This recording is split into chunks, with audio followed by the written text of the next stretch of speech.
संगत जी, शुक्राना गुरुजी YouTube channel पे आपका स्वागत है। संगत जी, लाइक करें, कमेंट करें, शेयर करें और मेरे चैनल पे नए आए हैं तो सब्सक्राइब ज़रूर करें। मैं दिव्य आभा का सत्संग शेयर कर रही हूँ। गुरुजी को एक सैनिक का अभिवादन। 35 वर्ष से पहले समय तक सेना में कार्यरत रहने के कारण मैं सदा इसमें विश्वास करता था। एक सच्चा सैनिक परिस्थितिवश जीवित रहता है, चैन से प्रेम करता है और व्यवसाय के कारण मारता है। अपने जीवन की संध्या काल में ही मुझे यह आभास हुआ कि मानवीय बुद्धि और भौतिक ज्ञान से आगे दिव्यता का अपार संसार है। आध्यात्मिकता के इन नए किंतु रोचक क्षेत्रों का अनुभव मेरे लिए एक सुदूर स्वप्न था। पर मार्च 1999 के द्वितीय अर्थ में मेरे जीवन का मार्ग बदल गया। गुरुजी के कमल चरणों में मेरे घर से कुछ ही दूरी पर हिमालय की गुफाओं में घोर तपस्या किए बिना ही मुझे अकल्पनीय दिव्यता का स्वरूप प्राप्त हुआ। मैंने गुरुजी के बारे में अपने एक घनिष्ठ मित्र ले जन सेवानिवृत्त काहलो से सुना था। गुरुजी की दया से उनकी पत्नी का गठिया रोग समाप्त हो गया था। आश्चर्यजनक रूप से आदि शक्ति श्री गुरुजी का आशीर्वाद प्राप्त करने का सौभाग्य मुझे 4-5 वर्ष के उपरांत ही प्राप्त हुआ। सेना के ही एक अधिकारी मार्च 1999 के अंत में मुझे गुरुजी के पास ले गए। तब से मेरे जीवन में के अनेक क्षेत्रों में परिवर्तन आया है। गुरुजी के प्रथम दर्शन के पश्चात मेरा परिवार तेजोमय गुरुजी के संरक्षण में भाग्यवान रहा है। मैं दृढ़ता पूर्वक कह सकता हूँ कि गुरुजी शिव के अवतार हैं, जिनके पास विशेष रूप से इस कलयुग में विधाता द्वारा सब नश्वरों के समस्त कष्टों का निवारण करने का उत्कृष्ट कोष है। यह समझ लेना चाहिए कि गुरुजी न केवल इस ग्रह के कठिन से कठिन असाध्य रोगों को समाप्त करने की अद्वितीय क्षमता और अद्भुत शक्ति रखते हैं, अपितु शिव की भांति वह वैद्यनाथ हैं। रोग का नाम लेते ही वह उसका उपचार अपनी अनोखी पद्धति से करते हैं। उनके कमल चरणों में समर्पण करते ही यह कार्य स्वयं ही आरंभ हो जाता है। पंजाब, हरियाणा, राजस्थान, दिल्ली, पूरे भारत और विश्व में उनके लाखों अनुयायी इसका प्रमाण दे सकते हैं। मेरी सेवानिवृत्ति के बाद अनेक अवसरों पर मुझे उनके स्पर्श मात्र से ही आशीष प्राप्त हुआ है। उस समय भी जब जीवन की सर्वाधिक सच्चाई मृत्यु मुख खोले मेरे सामने खड़ी थी। मधुमेह रोग से ग्रस्त मेरी पत्नी सुशीला को भी गुरु कृपा प्राप्त हुई है। गुरुजी ने उसके दर्शन के प्रथम दिन ही उसे हाथ भर लड्डू और मिठाई का प्रसाद दिया। उसके मधु की मात्रा घटकर केवल 107 रह गई। प्राय भोजन करने से पूर्व उसकी मधु की मात्रा 200 से अधिक रहती थी। इस बार जब परीक्षणों में उसमें मधु की घटती हुई मात्रा के परिणाम आए तो मुझे सहसा अपनी आंखों पर विश्वास नहीं हुआ। गुरुजी के दिव्य आशीष का यह प्रत्यक्ष प्रमाण था। सितंबर 2002 में मेरे वक्षस्थल में बहुत पीड़ा हुई और मुझे बाईपास शल्य क्रिया करवाने का परामर्श दिया गया। दिल्ली स्थित रेफरल और रिसर्च चिकित्सालय से मैं सीधा गुरुजी के पास गया। उन्होंने कहा, यद्यपि मुझे स्टेंट की आवश्यकता नहीं है, दूरदर्शिता से मुझे शल्य क्रिया एस्कॉर्ट से करवानी चाहिए। उन्होंने मुझे एक ताम्र लोटा लाने को कहा, जिसे उन्होंने अपने हाथों से अभिमंत्रित किया। उन्होंने मुझे और मेरी पत्नी को उसमें से प्रतिदिन प्रातः खाली पेट जल पीने को कहा। उस दिन से हम दोनों उसमें से जल पीते आ रहे हैं। प्रतीत होने वाले हृदय रोग की चिंता से मैं मुक्त हो चुका था। भक्तों की सुनामी से रक्षा। मैं एक अन्य अविस्मरणीय संदर्भ की ओर ध्यान आकर्षित करना चाहता हूँ।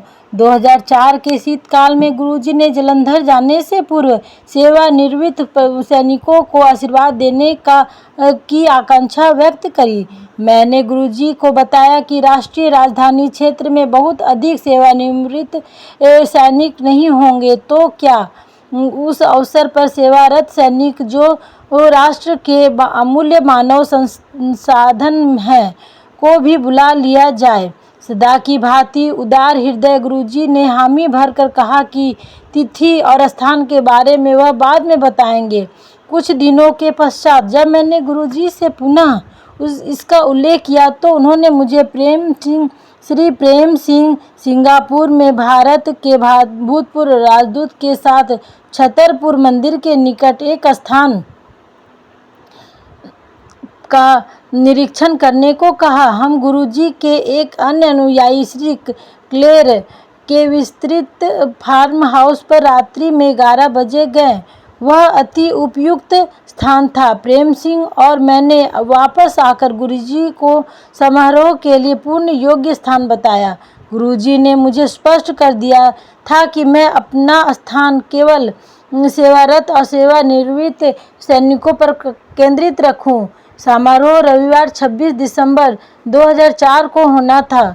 कई भक्तों ने बाहर Thailand, Malaysia, Bangkok, कुआला Lumpur, Andaman Nicobar, Goa आदि रमणीय समुद्र तटों पर छुट्टी के लिए जाने की योजना बनाई हुई थी। फलस्वरूप कई भक्तों ने गुरुजी से समारोह में न आने की आज्ञा मांगी, परंतु गुरुजी ने सबको बिना कोई बहाना किए आने का निर्देश दिया।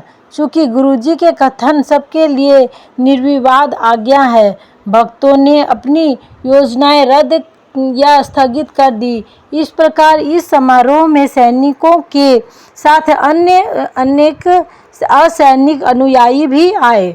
सर्वविदित है कि उस समय एशिया महाद्वीप के दक्षिण तटों पर सुनामी का विनाश लीला हुई थी। अधिकतर यह वह स्थान थे जहां भक्तों ने बड़ा दिन और नव वर्ष की छुट्टियां मनाने की योजनाएं बनाई थी।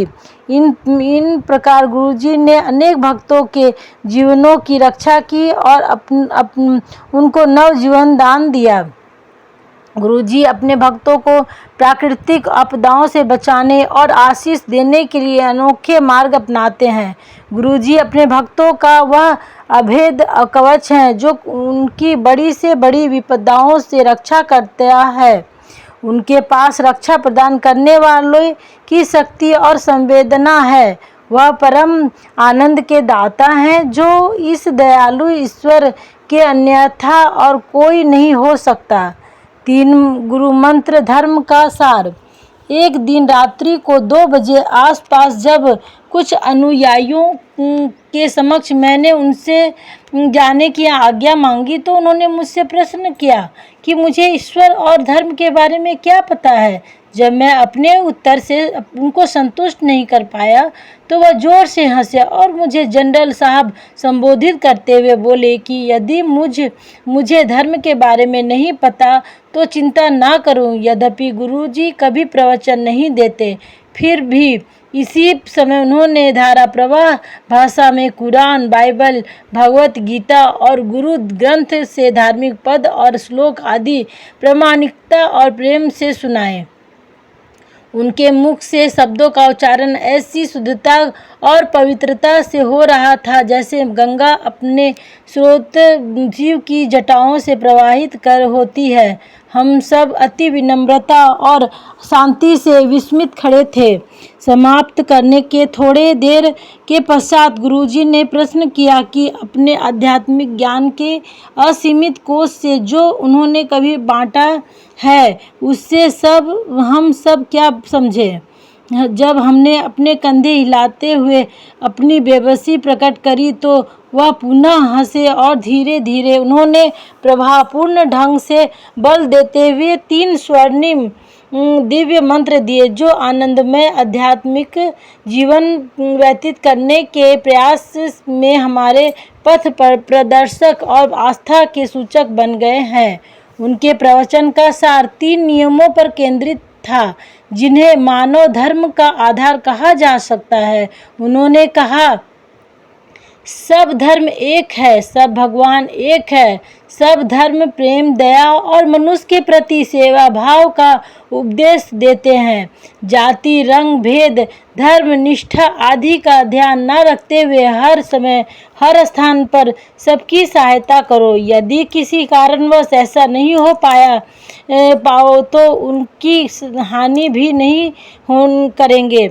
इस भौतिक संसार की माया, बाह्य आमोद प्रमोद, स्वप्न और इच्छाओं में अपने को मुक्त करो। प्रतिदिन अपने व्यस्त कार्यक्रमों में से थोड़ा सा समय निकालकर समाधि में बैठकर जीवन में निपुणता प्राप्त करने के लिए आध्यात्मिक मार्ग पर अग्रसर होने के लिए ध्यान करो। सारांश में उन्होंने सुझाव दिया कि अपना कुछ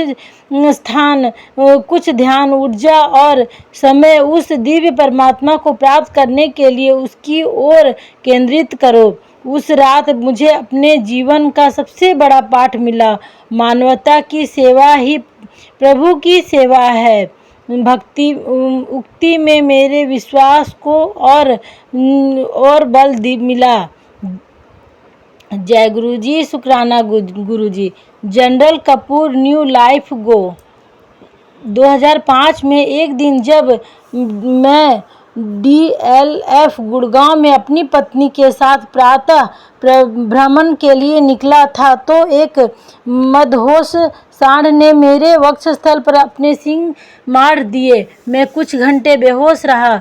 जब मेरी चेतना लौटी तो मैं रेफरल और रिसर्च चिकित्सालय के गहन सेवा केंद्र में लेटा हुआ था। मेरी पत्नी और कुछ संबंधी मेरे शल्य के किनारे थे। मुझे लगा कि मेरा अंतिम समय आ गया है। शाम को मेरी पत्नी और बेटी गुरुजी के पास गए। पूरा संदर्भ सुनकर और कुछ समय तक चुप रहने के बाद उन्होंने मेरी पत्नी को प्रसाद दिया, जो मैंने अगले दिन चिकित्सालय में खाया। फिर मेरी पत्नी ने मुझे गुरुजी का चित्र देकर उसे तकिए के नीचे रख दिया। अर्ध चेतनावस्था में रहते हुए बीच बीच में जब भी मुझे होश आता तो मैं गुरुजी को याद करता। इन्हीं की कृपा से मुझे शीघ्र ही घर आकर 2 सप्ताह तक पूर्ण विश्वास करने की आज्ञा मिल गई। उसी दिन शाम को मैं गुरुजी के पास चला गया। उन्होंने मुझे आशीर्वाद दिया और बोले, जनरल कपूर, न्यू लाइफ गो। घर लौटते हुए मैंने अपनी पत्नी को कहा कि गुरु कृपा से मुझे कुछ नहीं होगा। इस घटना का वर्णन करते हुए मुझे एक अन्य प्रसंग याद आ रहा है। जब मार्च 1999 में मैंने पहली बार उनके दर्शन किए थे, बैठने के कुछ ही देर बाद उन्होंने मुझे अपने पास बुलाया और प्रश्न किया कि मैं उनके बारे में कब से जानता हूँ। मैंने उत्तर दिया कि 1995 में। उन्होंने शरारती मुस्कान देते हुए पूछा कि मैं उस समय क्यों नहीं आया। मैं निरुत्तर था और मुझे कुछ कहना मुझे सूझ नहीं रहा था। गुरुजी ने जब चमकती आंखों से मेरी ओर देखा तो मैं बोला कि यही मेरी नियति रही होगी। गुरुजी फिर बोले कि यदि मैं उस समय आया होता तो संभवतः मुझे अधिक लाभ अवश्य मिलता, किंतु उस अवस्था में मैं वह समुचित नहीं था। मुझे पाठ मिला कि गुरु कृपा उचित समय आने पर ही मिल सकती है, जो हमारे पूर्व और वर्तमान जन्मों के कर्मों का पर निर्भर करता है। उनके पास आकर देवत्व के द्वार खुल जाते हैं। एक दिन दिसंबर 2005 में संगत से पश्चात मैं गंभीर रूप से बीमार हो गया और श्वसनक ज्वर होने की अवस्था में मुझे बार बार चिकित्सालय में जाना जाया गया। फिर मेरे सिर और पूरे शरीर में अति तीव्र वेदना हो रही थी। ज्वर 104 तक पहुंच गया था और किसी भी प्रकार की औषधि से उतरने का नाम नहीं ले रहा था। यद्यपि चिकित्सालय के उप कमांडेंट मेरे मित्र थे और मेरी वहाँ के गहन सेवा केंद्र में बहुत ध्यान रखा जा रहा था, यह ज्वर अजय शत्रु सिद्ध हो रहा था। एक बार पुनः गुरुजी मेरे से जो सदा मुझे विपत्तियों और वेदना से मुक्त कराते आए हैं, विनती करी। मुझे याद है कि चिकित्सालय में जब मैं उस ज्वर से लाभान्वित हो रहा था, उस रक्षा विभाग के कुछ अधिकारियों और अन्य अनुयायियों ने गुरुजी के कहने पर उनको गुड़गांव में सम्मानित करने के लिए दिसंबर 2005 के एक रविवार को समारोह का आयोजन किया गया।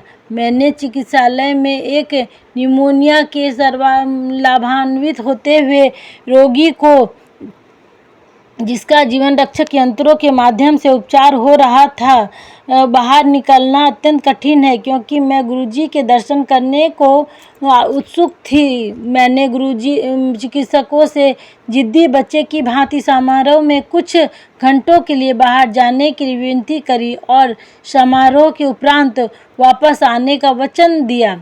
मेरे आश्चर्य का ठिकाना नहीं रहा जब मुझे संपूर्ण संगत की ओर से गुरुजी की पुष्पमाला पहनने को कहा गया। उसके बाद मैं अपने प्रेम में डूब गया और जब गुरुजी ने मुझे अपने ग्लास से पीने के लिए नारियल का जल दिया, मैं अपने को संभाल नहीं पाया और मेरी आँखों से अश्रुधारा बह निकली। मैंने उस ग्लास को अपने मस्तक से स्पर्श किया और उसका पूरा जल जो गुरुजी पी रहे थे पी गया। मैंने अपनी प्यासी आत्मा की अनंत प्यास बुझा दी। इसमें पहले मैंने कभी भी उस जल से स्वादिष्ट कुछ नहीं चखा था। मेरे लिए वह उनके अपार स्नेह का अमृत था।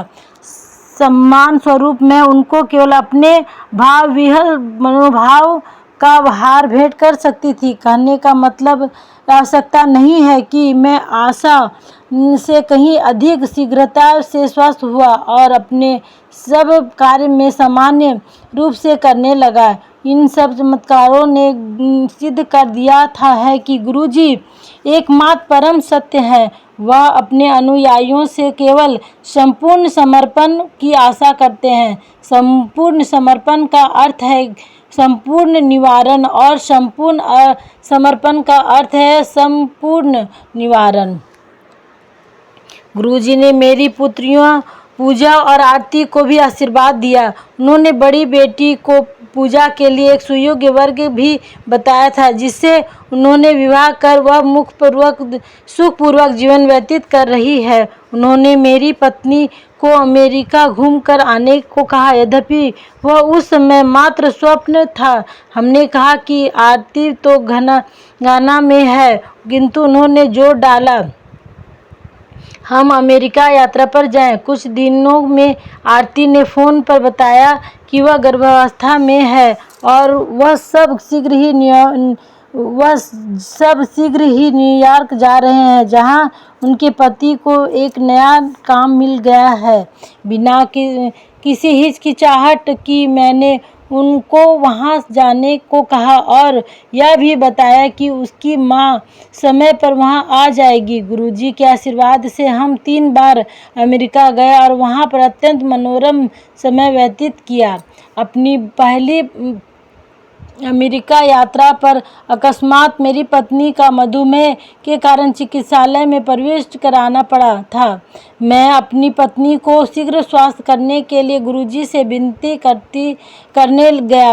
मेरी बात सुनकर उन्होंने मुस्कुराकर मुझे चिंता मुक्त रहने को कहा और यह भी बताया कि शीघ्र ही घर आ जाएगी। उनकी दया से 2 दिन के पश्चात ही वह घर आ गई। कमल चरणों में गुरुजी के पवित्र अनुकंपा से अंधे देख सकते हैं, लंगड़े नृत्य कर सकते हैं, जीवन शक्तिहीन को संतान हो सकता है। जनन शक्तिहीन को संतान हो सकता है। मानसिक और शारीरिक रोगियों की मुस्कान लौट आती है और वह पुनः जीवन का आनंद उठाना आरंभ कर देते हैं। उन्होंने अपने अनुयायियों को एड्स, कैंसर और हृदय के रोगों से मुक्त कराया है। चिकित्सकों में जीवन रक्षा उपकरणों पर रह रहे रोगियों को नव जीवन प्राप्त हुआ है। इस कलयुग मेसिह अवतार के अन्यथा कोई और शक्ति सादी सी चाय और लंगर के रूप में प्रसाद से अपने भक्तों का भला नहीं कर सकती। उनके भक्त अत्यंत विश्वास से अपनी समस्त समस्याओं से मुक्त होने के लिए यह प्रसाद संगत में ग्रहण करते हैं और सत्संग सुनते हैं। मेरे जैसे सैनिक के लिए पीड़ित, विकलांग, जरूरतमंद, वंचित और योग्य परंतु अक्षम, विलक्षण किंतु भयभीत की सहायता का ब्रह्मास्त्र उनको गुरुजी के मंदिर का द्वार दिखाना है। निवारण की निर्मल, स्वच्छ और दिव्य आशीर्वाद की तरंगे गुरुजी के कमल चरणों से परम शांति की अथाह सागर, धीरता, आनंद और ज्ञान के दीपक को नदी का रूप लेकर प्रवाहित होती है। अब हमारे सुकर्म और अनदेखे भविष्य के कारण हम आदरणीय गुरुजी को पवित्र अनुकंपा प्राप्त कर सकते हैं, या तो हम अपने आप को प्रेम के आनंदमय सागर में डुबो सकते हैं अथवा अपने पिछले और इस जन्म के कर्म के आधार पर गुरु कृपा से मोक्ष प्राप्ति कर सकते हैं। केवल पूर्ण आत्मसमर्पण करने मात्र से इस विशाल सागर में डुबकी लगाकर प्रत्येक जन्म में गुरुजी की छत्रछाया का अनुभव कर सकते हैं। आज मेरा पूरा संसार गुरुजी के इर्द गिर्द ही घूमता है, जो न केवल परमात्मा है अपितु मोक्ष की प्राप्ति के मार्ग में समस्त बाधाओं को दूर करने वाले अभिभावक हैं। मेरे जैसे नश्वर के लिए उनकी स्फूर्तिदायक सुगंध और उनकी उपस्थिति प्रेरणा के स्रोत हैं। पूजनीय गुरुजी शक्तिशाली, सर्वशक्तिशाली, सर्वज्ञाता और सर्वत्र विद्यमान है। उन्हें अपने सब भक्तों के भूत, वर्तमान और भविष्य का ज्ञान है। वह परमात्मा की भांति अपने समस्त अनुयायियों की धार्मिक उन्नति और दिव्य आनंद की प्राप्ति में सहायता करते हैं। उनके चमत्कार उन्हीं के लिए होते हैं जो उसमें विश्वास रखते हैं। भवसागर पार करने के लिए अच्छे कर्मों से स्फुटित होती सकारात्मक किरणें और सादर गुरुजी में अविचल आस्था बनाए रखने की आवश्यकता है। सबसे अधिक महत्वपूर्ण है मेरे जैसे सैनिक और योद्धा बनने का अविरल प्रयास, जो निर्वाण के अनजान क्षेत्रों से होकर जाते हुए कठिन मार्ग पर आ रही समस्त बाधाओं का सामना करने का साहस दे। अत्यंत नम्रता से मैं परम पूजनीय आदरणीय गुरुजी के कमल चरणों में नमन और उनका अभिवादन करता हूँ। ले जन सेवा निवृत्त चंद्रशेखर कपूर, PVSM AVSM गुड़गांव। जय गुरुजी, शुक्राना गुरुजी, अनंतम अनंतम शुक्राना गुरुजी। संगत जी, आपको दिव्य आभा का सत्संग अगर अच्छा लगता है तो लाइक करें, कमेंट करें और शेयर करना बिल्कुल ना भूलें। जय गुरुजी, शुक्राना गुरुजी। गुरुजी सबका भला करेंगे, सर्वदा भला। जय गुरुजी।